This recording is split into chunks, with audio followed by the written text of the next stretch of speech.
most regulation has been focused. And these are no longer the only places that people go for content. So are we going to follow them where they go? Another concern is the need to continue to increase access for all categories of Africa's population, especially as more and more channels now come with a price tag. And here we also talk about issues of the digital divide and the very old phrase of the information haves and have-nots. Are these things irrelevant, or should we be worrying about them? The cultural relevance of programming, editorial programming, entertainment, even advertising. In the context of multiple channels and platforms where people apparently have limitless choices, it seems outmoded to fuss about this. But if we are looking for genuine diversity, we perhaps should continue to fuss. What about the state of our public broadcasters in terms of their governance, their financing, their output, even their relevance? Then, political, religious, and ethnic diversity in the media. Some questions we might ask here include, do the media reflect the full range of political, religious, and ethnic representation of the nation or the region in terms of ownership, management, staffing, content? What are the forces at play? How can these be reorganized in the interests of diversity? Then we have questions about issues of convergence and digitalization of the media. We have issues about gender concerns, the representation of gender issues, but also the roles and placement of males and females in the pecking order, editorial pecking order, managerial, even governance pecking order of the media. What about the protection and provisions for vulnerable children? Are we developing policies that provide for the interests of minors, the disabled, other vulnerable groups? Are they represented in media ownership, in governance, in participation? Are there any provisions that they be represented? Do we even notice that they are not? We did a study recently with a study on media performance in Uganda, and we talked to people representing the disabled, and they said we are tired of regulators thinking that the only thing they need to do for us is to put sign language on TV. We want to be represented in political programs and in other programs, not just in programs that talk about us as disabled people. But it's easy to overlook that. There are also lingering concerns about spectrum management, signal distribution, and licensing in the advent of digitalization. I could talk about many other things. There are complications about content now. Can we have must carry rules when interests and audiences are fragmented and so on? How do we license? Who do we license? How do we regulate the media in this environment? Should we even try? There are concerns about the conditions under which journalists work. These don't seem to change. There are also concerns about what our regulators should take to remain relevant, as well, of course, as concerns about their appointment, composition, and their independence. So as we look at possibilities for reorganizing the media for the future, many countries, including Kenya, Tanzania, and Rwanda in this region, have recognized that regulation can no longer remain the preserve of the state, but needs to be shared with other players, including professionals and the industry.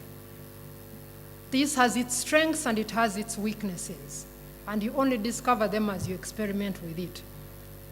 Thus, the new media ecosystem also brings the market into the range of regulation. And the market gets regulated, but also the market gets represented.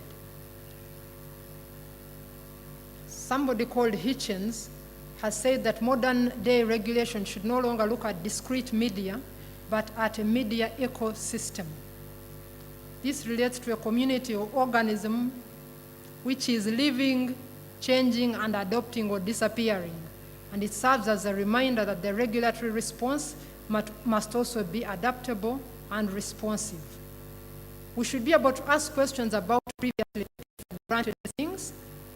including some of which we have already asked. What is the relevance of the different tiers of the regulators in their current form? Are they still viable? And so on and so forth. Implied in campaigns for media pluralism and diversity, which I talked about at the beginning in Africa, is the concern that African countries need to establish and nurture regulatory systems for the media that would secure their independence. Independence from government, from business, and other the emerging issues in the media industry. George Wilson, sorry.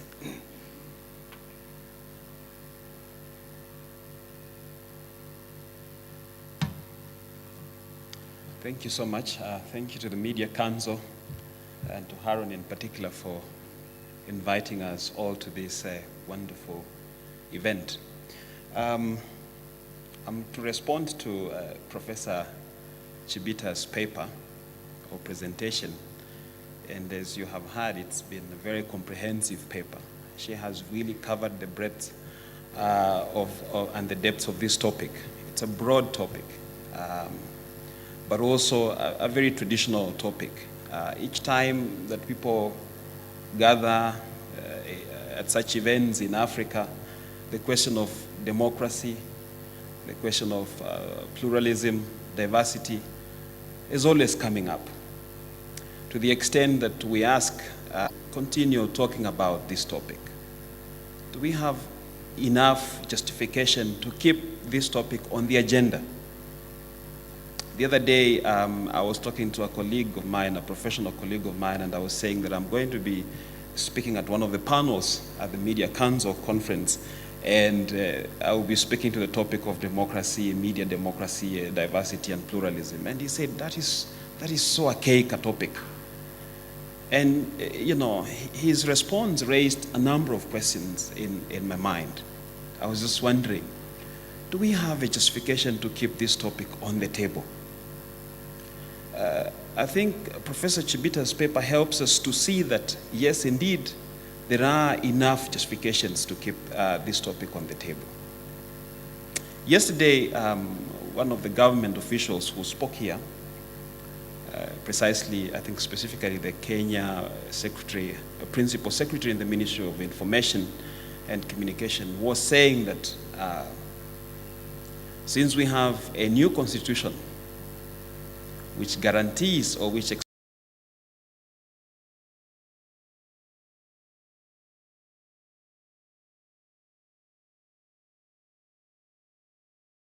for press freedom is extremely limited now. And he was looking at the current trends, the current regulatory trends in the country, the steps that are being taken by the Kenyan government in regard to, you know, instituting I think what they see as a new media governance regime in the country. Those steps are indicative of obviously, you know, shrinking, spaces for freedom for the media. You don't have to have gone to school to know that. You don't have to have a DR title before your name.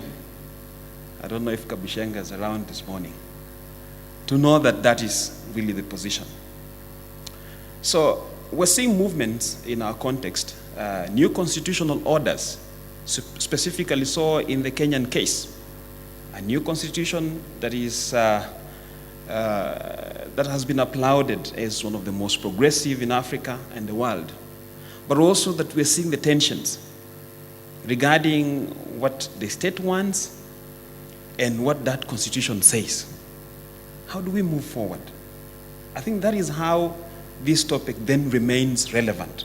That is why I think, in my view, we shall, for a long time coming, continue to talk about media, democracy, and pluralism within our African context.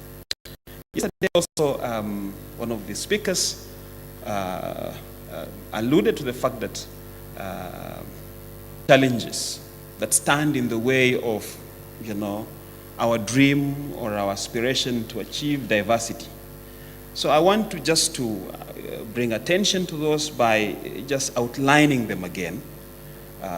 One that she points out is, and I think it also has come up in the conversations yesterday and this morning, is, of course, the perverse and unconstrained power of elite groups within society over the media. Those groups, you can categorize them as economic or political. This is a very generic statement, but if you look back at the presentations that have been made throughout yesterday and early this morning, there are many illustrative elements that stand out that you could use to say, yes, indeed, this is the case. Number two is, of course, what many speakers have referred to as the problems within the media itself, or what I can say, media's internal problems. And those have to do with professionalism. I think you heard that quite a bit yesterday. Quite a number of people had different observations to make, and I will not go into the content of their presentations. There's a question of worldviews. What worldviews do media systems and indeed the people who work for them subscribe to? How do they see the world around them? How do they actually perceive the world around them? One of the speakers later on yesterday evening, a senior editor in one of the leading media institutions in this country,